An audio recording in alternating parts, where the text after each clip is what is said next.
बिस्मिल्लाहिर्रहमानिर्रहीम रब्बि इश्रह ली सदरी व यस्सिर ली अमरी वहलुल उक़दतम मिन लिसानी यफ़क़हू क़ौली। अस्सलामु अलैकुम वरहमतुल्लाहि वबरकातुहू। Welcome on ST academy. उम्मीद है कि आप सब लोग खैरियत से होंगे। आज हम स्टार्ट करने जा रहे हैं मैथ का हमारे पास मॉडल जो है उसका नाम है एक्सप्लोरिंग ग्राफिकल इंफॉर्मेशन। आज हम इसका फर्स्ट टॉपिक पढ़ेंगे। तो फर्स्ट टॉपिक में सबसे पहले जो हमारे पास आ रहा है वो है फंक्शन। कि फंक्शन होता क्या है। The building block of mathematical model investigating relationship between the variable है। मैथमेटिकल जो मॉडल हम बिल्ड कर रहे हैं उसके लिए हम क्या फंक्शन परफॉर्म करते हैं, इससे हमें मैथमेटिकल मॉडल ऑब्टेन होता है। इसके बाद हमारे पास कुछ टर्म है वेरिएबल्स हैं। सबसे पहले क्या है वेरिएबल्स। हमारे पास मुख्तलिफ क्वांटिटीज़ के एक्सपेरिमेंट होते हैं, हम उनको डन करते हैं अपनी डेली लाइफ में।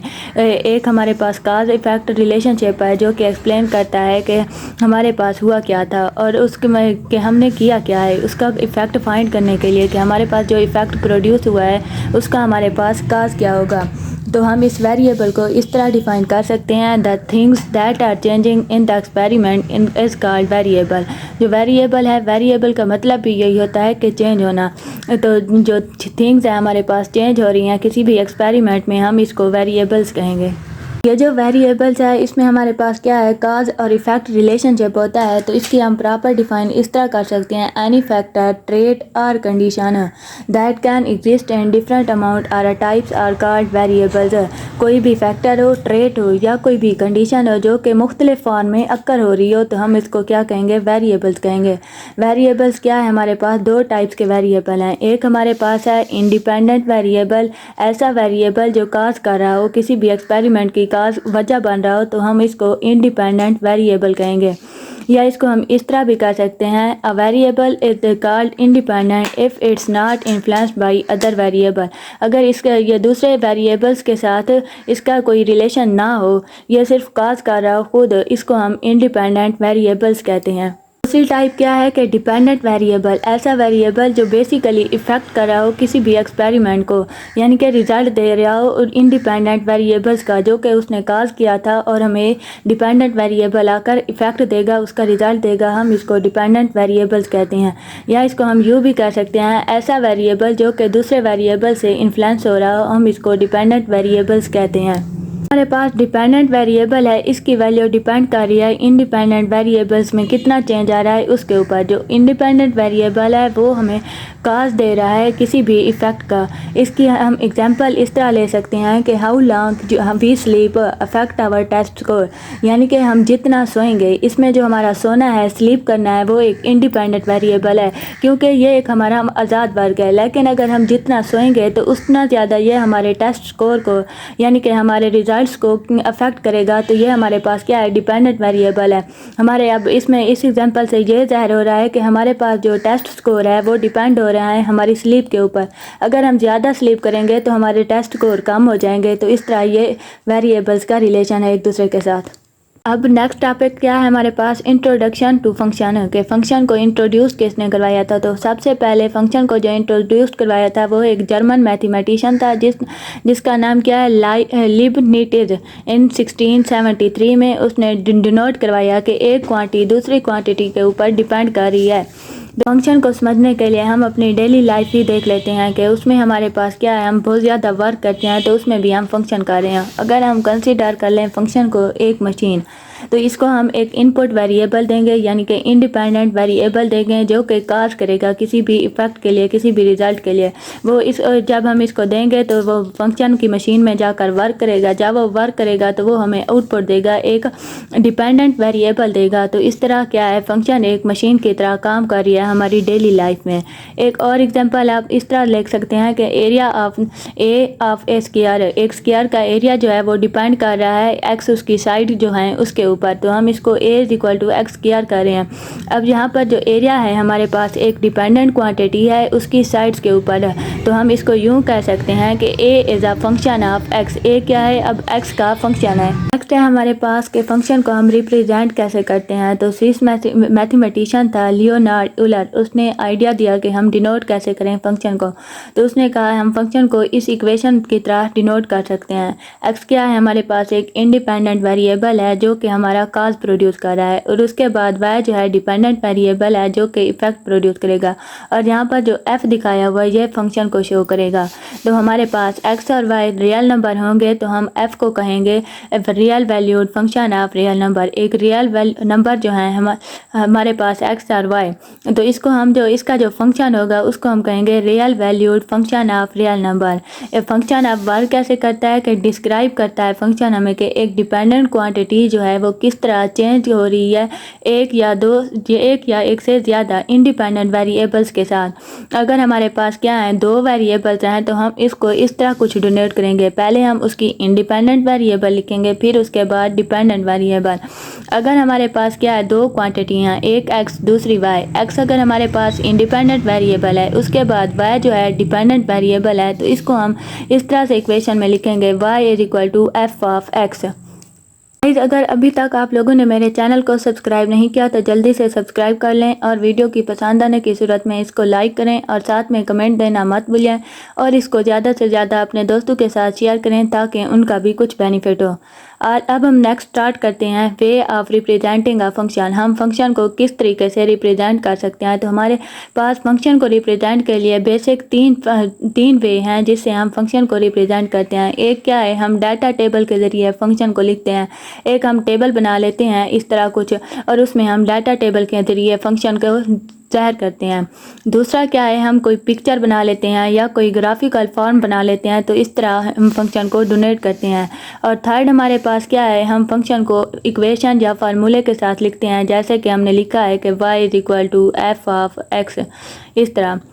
नेक्स्ट हमारे पास है कोऑर्डिनेट प्लेन। कोऑर्डिनेट प्लेन क्या है, दो परपेंडिकुलर दो अमूदी लाइन है हमारे पास, वो इंटरसेक्ट कर रही हैं एक पॉइंट पर प्लेन के ऊपर, तो इसको हम कोऑर्डिनेट प्लेन कहते हैं। मोस्ट कॉमन वे है हमारे पास फंक्शन को रिप्रेजेंट करने के लिए, वो हमारे पास क्या है कोऑर्डिनेट प्लेन है। कोऑर्डिनेट प्लेन को हम क्या कहते हैं, कार्टेशियन कोऑर्डिनेट कहते हैं, which is given by Rene डेस्कार्ट्स।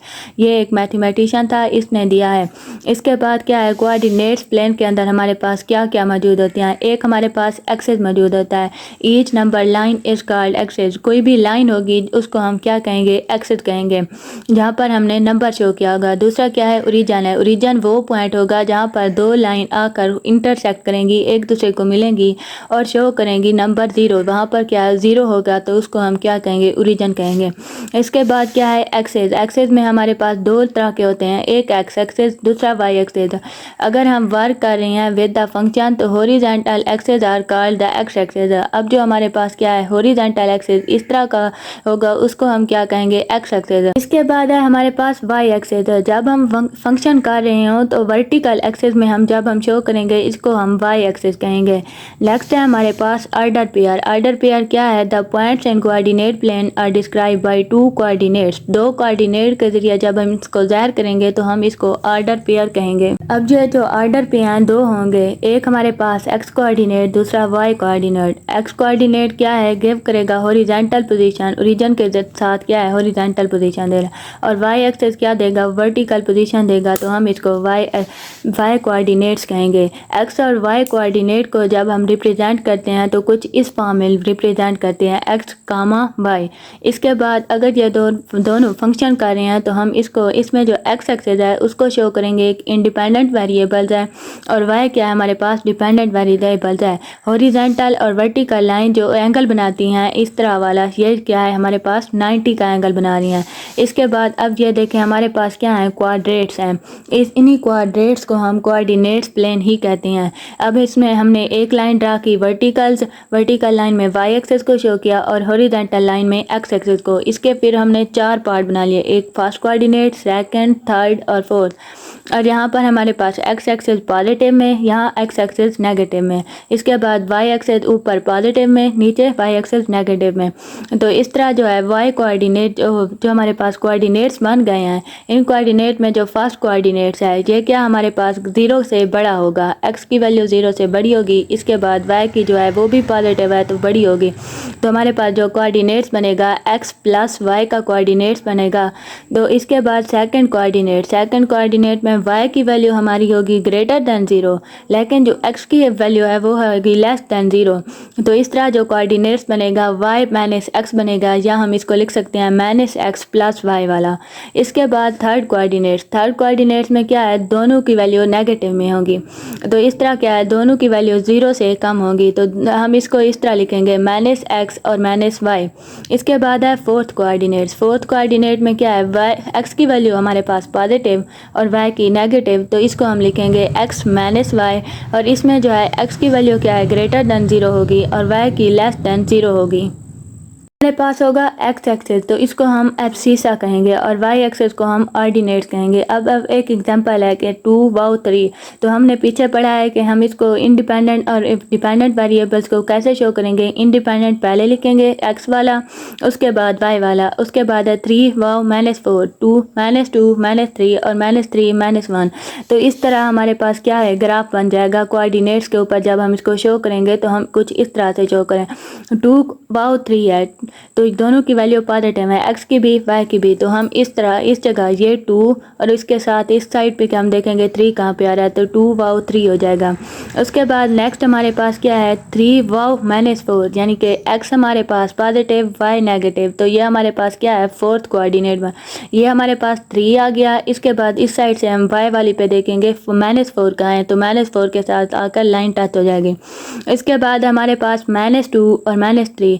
अब ये हमारे पास कहाँ आ रहे हैं, थर्ड कोऑर्डिनेट्स में आ रहे हैं, क्योंकि यहाँ पर -x था और -y है। तो इस तरह -2 x एक्सेस पे देखेंगे और -3 को y एक्सेस पे देखेंगे, तो दोनों का एक पॉइंट बन जाएगा और इसको हम मिला देंगे। इसके बाद है -3 और -1, तो इसको भी बिल्कुल ऐसे ही करना है और ये सेकंड कोऑर्डिनेट्स में आएगा। बाद है हमारे पास टॉपिक डोमेन और रेंज का। तो सबसे पहले हम जानते हैं कि डोमेन क्या होती है। डोमेन क्या है, फंक्शन।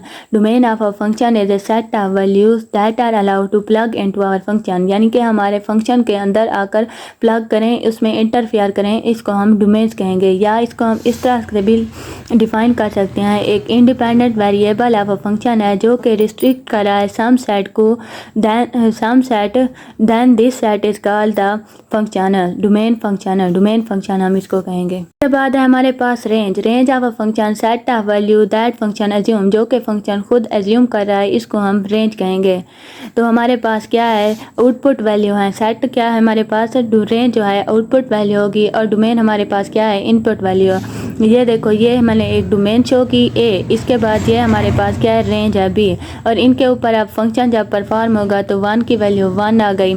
अगर हम ये वाला फंक्शन रिप्रेजेंट करें y is equal to f of x, तो इसके लिए हम इस तरह से शो करेंगे। ए एक्स जो है हमारे पास क्या है, ए वैल्यू होगी और उसके बाद फंक्शन परफॉर्म होगा और बी वैल्यू आ जाएंगी। इसके बाद एक और टर्म होती है को domain, the set from which the range belong, जिस सेट से हमारी रेंज बिलोंग करेगी हम उसको को डोमेन्स कहेंगे। अब इन तीनों को समझने के लिए एक एग्जांपल है। अगर हमने विजिट किया एक सुपरमार्केट का और उसमें हमारे पास हमारी जो पॉकेट में थे वो सिर्फ $100 थे, हमने कुछ बाई भी करना था। जब हम मार्केट पे जाएंगे जाहिर सी बात है हमने बाई करना है, तो इसके बाद क्या है, हमने 100 में से 9 जो है रुपीज़ खर्च कर लिया, तो वो हमारे पास क्या है, हमारी डोमेन है। उसके बाद जो सुपरमार्केट है को डोमेन का वर्क परफॉर्म करेगी, क्योंकि ये हमारी क्या है, मेन चीज़ है जो हमारी रेंज से बिलोंग कर रही है कि हमने कितने रुपीज़ खर्च करने हैं, तो ये हमारे पास क्या आ जाएगी, को डोमेन आ जाएगी। और जो प्रोडक्ट्स हम मार्केट से ख़रीदेंगे तो इसको हम क्या कहेंगे, रेंज कहेंगे। आज की जो हमारी लास्ट टर्म है वो क्या है, पीरियाडिक फंक्शन है। The type of function in which a particular event repeats over repeat, इसको हम पीरियाडिक फंक्शन कहेंगे। यानी कि जैसे हमारे पास एक डे की लेंथ होती है वो रिपीट हो रही होती है। फर्स्ट क्या है, वो ऊपर की तरफ जा रही होती है, जैसे जैसे सनराइज होता है टेम्परेचर हमारा इंक्रीज होता जा रहा है। तो इसके बाद क्या है, जैसे ही 12 o'clock होते हैं टेम्परेचर क्या हमारा दोबारा डिक्रीज होना शुरू हो जाता है, रिवर्स होना शुरू हो जाता है। तो इस तरह हम इसको पीरियाडिक फंक्शन कहेंगे। फिर हमारे पास रात आ जाती है, फिर रात के 12 बजे से फिर दोबारा टाइम रिवर्स होना शुरू हो जाता है। तो इस तरह क्या है, हमारे पास पीरियाडिक फंक्शन है। इसकी एग्जाम्पल यहाँ पर जो शो की हुई है वो क्या है, मैंने किया है, स्प्रिंग है पहले आएगा, फिर उसके बाद हमारे पास समर आ रहा है, समर में फिर हमारे पास कुछ प्लांट ग्रो करते हैं, कुछ क्रॉप्स क्या है हमें खुराक देती हैं। इसके बाद क्या है, फिर हमारे पास क्या है, विंटर आ जाएगा, विंटर है, फॉल आएगा, लीफ का फॉल आएगा, ऑटम आएगा, उसके बाद क्या है, विंटर आएगा। तो इस तरह ये इवेंट्स क्या है हमारे पास रिपीट हो रहे हैं। उम्मीद है यहाँ तक आप लोगों को ये टॉपिक क्लियर हो गया होगा। मिलते हैं अगली वीडियो में, तब तक के लिए अल्लाह हाफिज़।